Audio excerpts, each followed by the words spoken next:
India versus Australia के पहले test का तीसरा दिन खत्म हो चुका है और दूसरे दिन की तरह इंडिया ने तीसरे दिन भी अपनी डोमिनेंस दिखाई है और बिल्कुल क्लियर है। आई थिंक यहाँ पे आज तो काफ़ी हद तक इंडिया ने मैच अपने हाथ में कर ली है। और पहले मैं आपको स्कोर कार्ड थोड़ा सा बताता हूँ आज हुआ क्या, उसके बाद फिर बात करते हैं। देसवाल बैटिंग कर रहा था आज और उसने 161 की है। मतलब इसका तो है कि इसको बहुत दफ़ा ऐसे इसने जब आई थिंक पहली इनिंग में भी इसने 100-150 से ऊपर किया था। 171 आई थिंक इसने किया था और उसके बाद इसके 200 हैं। सो ये लंबे स्कोर करता है, ये नहीं करता कि 100 किया तो आउट। सो ये लंबा स्कोर करता है, तो इसने 161 वहाँ पे किया। के राहुल ने 77 किया था, वो आउट हो चुके थे पहले। और कोहली आज इनके साथ खड़े हुए थे। देवदत्त पैदीकाल ने उन्होंने 25 किया। फिर विराट कोहली ने 100 नॉट आउट किया अच्छे स्ट्राइक रेट से। 143 बॉलों पे उन्होंने 100 किया। सो वो आई थिंक वो बड़ी ज़बरदस्त इनिंग थी कि वो नॉट आउट गए। और जायसवाल की जो इनिंग थी आई थिंक वो बहुत एक्स्ट्रॉर्डिनरी थी। और ऑस्ट्रेलिया में इस तरह से ऑस्ट्रेलियन बॉलिंग के खिलाफ ऐसे स्कोर करना आई थिंक कह सकते हैं कि is a very good player. और उसके बाद ऋषभ पंत आए, वो जल्दी आउट हो गए थे। लाइन ने उनको आउट कर लिया था। ध्रुव जुरेल वो भी जल्दी आउट हो गए थे। और अच्छा, अब जो इंटरेस्टिंग चीज़ है ना कि बॉल अब बीच में एक बॉल ऐसा पड़ जाता है जहाँ पे बॉल नीचे रह जाता है। सो उसका ऑस्ट्रेलिया को बहुत नुकसान होगा कि जिस तरह अब मेरे ख्याल से जुडेल भी उस तरह से आउट हुआ था। लेकिन अगर आप अब देखोगे ना ऑस्ट्रेलिया की बैटिंग, यहाँ पे भी 2 आउट ऐसे ही हुए कि बॉल नीचे रह गया और एलबीडब्ल्यू 2 आउट हो गया। और ये बड़ी आई थिंक ऑस्ट्रेलिया के हाथ से यहाँ से मुझे लगता है कि मैच निकल चुका है। कल मैच ही खत्म हो जाएगा अगर तो इंडिया ने जीतना हुआ तो। वरना ऑस्ट्रेलिया ने अगर जीतना है तो ऑस्ट्रेलिया को बहुत एक्स्ट्राऑर्डिनरी बैटिंग करनी पड़ेगी। मुझे नहीं लगता कि इतना यहाँ पे कभी चेज भी हुआ होगा। सो आई थिंक बहुत आई थिंक इंडिया ने स्टार्ट ही बड़ा अच्छा कर लिया ये टेस्ट मैचेस का। वरना आई थिंक इस दफ़ा लग नहीं रहा था कि इंडिया उस तरह से अपनी डोमिनेंस दिखाएगी। और पहले तो 3 टेस्ट मैचेस होते थे, इस दफ़ा 5 थे, तो कहीं पे भी नहीं लग रहा था। और ये बड़ी इंपॉर्टेंट सीरीज है बहुत तरह से कि इंडिया पहले 3 मैच हार के आ रही है। अब WTC के लिए दोनों फाइट कर रहे हैं और दोनों को बिल्कुल डोमिनेंस अपनी दिखानी है। और यहाँ पे आज के मैच को देख के लग रहा है कि इंडिया तो बहुत आई थिंक वन साइडेड ये सीरीज जीत सकते हैं। लेकिन ऐसा होगा नहीं, कंडीशंस चेंज होंगी, बहुत कुछ होगा अभी। ऑस्ट्रेलिया भी आई थिंक अभी ऑस्ट्रेलिया की हमने अभी वो शक्ल देखी नहीं जो कि वो जनरली उनकी होती है। और उसके बाद वाशिंगटन सुंदर ने नीचे से आके 29 किया और फिर नीतीश रेड्डी ने 38 किया, फिर 38 किया 27 बॉलों पे। इसने पहली इनिंग में भी आई थिंक डिसेंट स्कोर किया था। आई थिंक इसने किया था नीतीश रेड्डी ने 41, इसने उसमें भी किया था 59 बॉलों पे। इसमें इसने 27 बॉलों पे आई थिंक 38 किया। सो आई थिंक जनरली अगर देखें ना इनका बैट्समैन, इनके इंडिया के जो बैट्समैन जनरली आते भी हैं नए, सो वो आई थिंक वो इतने ग्रूम हुए होते हैं कि वो कहीं पर भी परफॉर्म कर सकते हैं। सो ये यहाँ पे मैंने पदिकार को कभी नहीं देखा। ध्रुव जुरेल को मैंने इसका नाम सुना था, मैं भी देखा हो, मैंने आईपीएल में देखा हो इसको। और नीतीश कुमार रेड्डी को इसको मैंने आईपीएल में देखा था। सो आई थिंक जिस तरह इंडिया कर गया 487 इंडिया ने किया, 6 आउट हुए थे और डिक्लेयर कर दी थी उन्होंने इनिंग।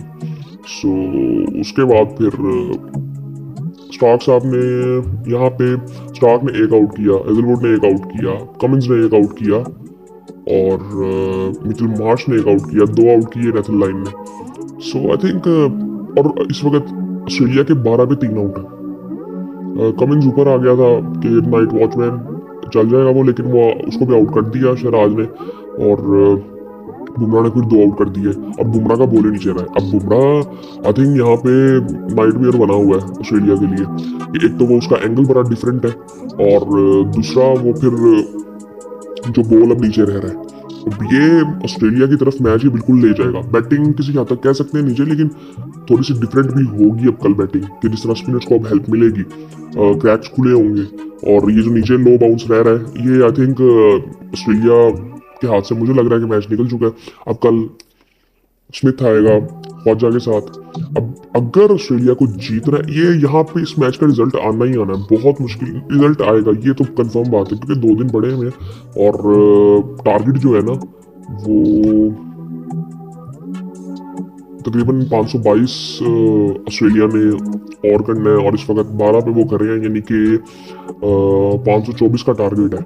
सो 12 में 3 आउट है। कमिंस आउट हुआ है, अब लबुशेन आउट हो चुका है, ये बहुत बड़ी विकेट है। नेथन मैक्सवेनी, इसको मैंने पहले देखा तो नहीं है, लेकिन आई थिंक अभी तक दोनों इनिंग में ऐसा कुछ लगा नहीं कि ये किसी तरह से भी थ्रेट कर सकता है इंडिया को। लेकिन आई थिंक ये कैप्टन था, जाहिर बात है कोई ना कोई परफॉर्मेंस तो इसकी होगी। मुझे नहीं पता इसकी क्या परफॉर्मेंसेस थी या किस तरह का ये प्लेयर है, मैंने इसको देखा नहीं है। और लेकिन I think opener generally Australia जो है ना अपनी ओपनिंग से अपने आप को दिखाता है। जिस तरह वार्नर को हम देखते थे, वो एक सेशन में भी 100 कर देता था खुद। सो आई थिंक मुझे लगता है कि ऑस्ट्रेलिया को वही माइंडसेट रिप्लेस करना चाहिए था किसी बंदे से। जिस तरह ट्रेविस हेड को आप ऊपर रख सकते हैं, और बिल्कुल उसी तरह से करना चाहिए था नीचे ऑस्ट्रेलिया को मिडिल ऑर्डर के लिए कुछ ना कुछ देखना था। सो आई थिंक अभी तो फिलहाल ऑस्ट्रेलिया की हालत बड़ी टाइट है, और पैट कमिंस भी आउट हो गया, मार्नस लबुशेन, अब स्मिथ आएगा, फिर उसके बाद ट्रेविस हेड है, फिर मिचेल मार्श, फिर एलेक्स कैरियर। बैटिंग तो अभी पड़ी हुई है ऑस्ट्रेलिया की, लेकिन ऑस्ट्रेलिया को बहुत ही अच्छी बैटिंग करनी पड़नी है, स्पेशली कल के दिन। कल के दिन अगर उन्होंने स्कोर करना है, जाहिर बात है कल पूरा दिन बैटिंग करें, मैक्सिमम भी 2 आउट हो सकते हैं, 2 आउट हो, फिर जाके कोई चांस इनका बनेगा कि जाके ये इस टारगेट को चेज करें। वरना अदरवाइज ऐसा कोई चांस अभी लग नहीं रहा कि ये यहाँ से भी ना जीत सकते हैं, क्योंकि बिल्कुल बुमराह को इस वक्त फेस करना बड़ा मुश्किल हुआ हो इनके लिए। आई थिंक मैं अब यार मैंने ना ऐसे सोचा बिल्कुल भी नहीं था कि इंडिया ऐसे जाके अपनी डोमिनेंस दिखाएगा, क्योंकि अब ये ना ऑस्ट्रेलिया की जो विकेटें है ना, अब ये इतनी मुश्किल रही नहीं है। वो मैं उसकी एक वजह आपको बताता हूँ कि ये सीमिंग ट्रैक्स नहीं है, ये बाउंसी ट्रैक्स है। जो एशियन टीमें थी ना, उनको ना बाउंसी ट्रैक्स पहले बहुत ज्यादा तंग करते थे। अब ये किसी हद तक कह सकते हैं, मतलब पाकिस्तान भी आया तो पाकिस्तान ने भी बहुत बेहतर खेली थी, कि जितना उनके बारे में बात की जा रही थी कि बिल्कुल नहीं होगा, उन्होंने बड़ी बेहतर खेली थी, वो जीते नहीं थे, लेकिन उन्होंने बहुत बेहतर खेला था। इसी तरह से इंडिया ये तीसरी दफा आ रहा है, पिछली 2 दफा इंडिया जीत के गया यहाँ से। सो आई थिंक ये अब उस तरह से मिथ तो नहीं मैं कहूँगा कि मिथ बन गई है अब, लेकिन आई थिंक इतनी मुश्किल नहीं है अब कंडीशन ऑस्ट्रेलियन। साउथ अफ्रीका आप अभी भी कह सकते हो, लेकिन अब साउथ अफ्रीका में भी आपने देखा कि किस तरह से परफॉर्म किया इंडिया ने, 3-1 से हराया है T20 में, लेकिन वो T20 था। लेकिन फिर भी T20 में वही बात है कि फिर टाइम तो होता नहीं है, जिस तरह अब पाकिस्तान और ऑस्ट्रेलिया के T20 मैचेस थे कि पाकिस्तान को टाइम ही नहीं मिला। सो आई थिंक ये बड़ी ज़बरदस्त एक चीज़ भी है कि ऑस्ट्रेलिया को अब उस तरह से वो उनकी वो डोमिनेंस पिछले कुछ 1-1.5 साल से नज़र आ नहीं रही कि T20 वर्ल्ड कप में भी उनकी उस तरह से परफॉर्मेंस नहीं रही। हाँ, वो अभी उस तरह से वो अभी आप कह सकते हो कि इन पे प्रेशर पड़ता है ना, तो ये ज़रा थोड़े हिलते हैं तो रोबोट ही ना, लेकिन आई थिंक बातें तो उनकी ऐसी ही है कि जैसे उनको कोई मसला नहीं है। लेकिन आई थिंक ये तंग तो हुए हैं यहाँ पे, बुमराह ने तंग तो किया।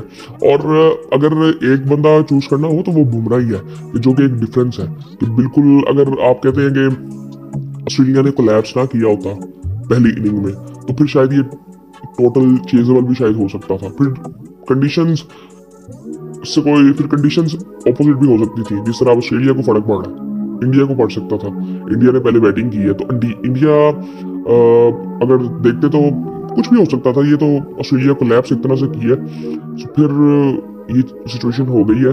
वरना अदरवाइज आई थिंक ऑस्ट्रेलिया इस तरह से की क्रिकेट खेलती नहीं है दोनों इनिंग्स में। और आई थिंक ये जस्ट मैं कहूँगा कि बुमराह का जादू है थोड़ा सा, और वो उस अकेले ने, मतलब ये अकेला परफॉर्म ना कर रहा होता तो आई डोंट थिंक सो कि इंडिया किसी भी तरह से आई थिंक ये सीरीज जीत सकता था। लेकिन ये बुमराह की वजह से आई थिंक है। लेकिन आने वाले टाइम में बात हो रही है कि शायद शामी भी आ जाए, अब रोहित शर्मा भी आएगा। मुझे ये देखना कि रोहित शर्मा कहाँ खेलेगा, शुभमन गिल भी शायद अगले मैच में होगा, तो वो कहाँ खेलेगा। अब KL राहुल ने, मुझे लगता है कि रोहित शर्मा को 1 डाउन आ जाना चाहिए, उसकी जगह पे अब गिल को आप मुझे लगता है कि शायद बाहर रहने दे सकते हो। लेकिन अगर खिलाना भी है तो कैसे खिलाओगे आप, ये सारा कुछ अभी देखने वाला है। और कई दफ़ा ना वो चीज़ें काम कर जाती हैं जो आप करना नहीं चाह रहे होते, जो आई थिंक नेचुरली आपको फोर्स नेचर आपको फोर्स करती है। सो आई थिंक वो जनरली इंडिया के साथ हुआ है कि शुभमन गिल अवेलेबल नहीं था, रोहित शर्मा नहीं था, सो आपको 2-3 प्लेयर्स खिलाने पड़े और उन्होंने परफॉर्म भी कर दिया। जिस तरह रेडी ने जिस तरह से नीचे से आके किया, आई थिंक इस तरह की इनिंग्स हर टीम को चाहिए होती है कि नीचे से आके एटलीस्ट जब आप डोमिनेंट कर रहे हो तब भी आपको ऐसा प्लेयर चाहिए, जब डोमिनेंट ना कर रहे हो तब भी आपको ऐसा प्लेयर चाहिए कि थोड़ा सा प्रेशर ऑपोजिशन पे डाले, एक्स्ट्रा प्रेशर डाले। सो आई थिंक अब ऊपर से देखें, वॉशिंगटन सुंदर को आप बाहर करोगे तो आप उसको स्पिनर से रिप्लेस कर सकते हो, एक प्रॉपर बैट्समैन से तो नहीं करोगे। सो आई थिंक बड़ी चीज़ें देखने वाली हैं। लेकिन अभी फिलहाल इस मैच में देखें तो इंडिया बिल्कुल टॉप पे है। और अगर इंडिया ने कल मैच भी इंडिया ने अगर मैच जीतना है तो कल ये जीत सकता है बड़ी इजीली। वरना अगर कल ऑस्ट्रेलिया अच्छी बैटिंग कर गया तो फिर ऑस्ट्रेलिया के हक में ये मैच जा सकता है। वरना अदरवाइज अभी लक बहुत मुश्किल रहा है, क्योंकि बुमराह इनसे खेला बिल्कुल नहीं जा रहा। और बाकी आई थिंक पाकिस्तान वाला भी मैच हुआ और पाकिस्तान वो मैच हार गया, और उस पर भी बात करते हैं फिर।